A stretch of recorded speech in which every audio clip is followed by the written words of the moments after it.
Yung tito ko madalas uminom at gabi na umuuwi sa kanilang bahay. Madalas ding magreklamo ang tita ko dahil dun. Hanggang isang gabi umuwi ulit ang tito ko na lasing galing sa bangkayan. Hinatid lamang ito ng mga kainuman niya sa waiting shed at umalis na rin sila. Kahit medyo malayo pa ang bahay nila, ay naglakad na lamang ito mag-isa. Katwiran niya ay kabisado naman niya daw ang daan kahit lasing pa siya. Pero bago pa makarating sa tulay ang tito ko, may natanaw daw siyang maliwanag. Alam niyo yung ilaw na ginagamit sa lamay, di ba? Ganon daw nakita ng tito ko. Sa gitna daw noon ay may kabaong na nakalutang. Pero ang mas nakakapagtaka ay bakit may lamay sa gitna ng gubat. Sinilip pa ng tito ko ang loob ng kabaong.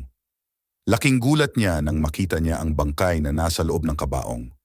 Ito ang pinuntahan nilang inuman kanina. Kumaripas ng takbo ang tito ko at saka siya nahulog sa tulay. Ito yung itsura ng tulay. Pagkarating niya sa kanilang bahay, nagtataka ang tita ko kung bakit basang-basa daw ito. Hindi naniniwala ang tita ko sa kwento ng tito ko na may nakita siya sa tulay. Hanggang sa naulit na naman ang paglalaro sa kanya ng mga elemento. Umuwi ulit ito na lasing at dadaan na naman siya sa tulay. Pero para daw talagang pinaglalaruan siya dahil wala siyang ibang makita kundi isang parang.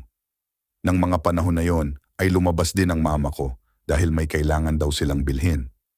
Nakita ni mama ang tito ko na paikot-ikot lang at balisa. Natauhan lang si tito nang kausapin siya ni mama. Ang sabi niya kay mama, hindi daw niya mahanap kung saan ang daan pa uwi. Mukhang totoo nga kwento ng tito ko na may bantay nga sa tulay. Tinigilan na din daw siya pagkatapos din niyang tigilan ng pag-iinom. Ang sabi naman ng marami, dala lang daw ito ng tama ng alkohol sa tito ko kaya maraming hindi sa kanya naniniwala. Para naman sa mga nais magbahagi ng kanilang kwento ay i-message ang aming Facebook page.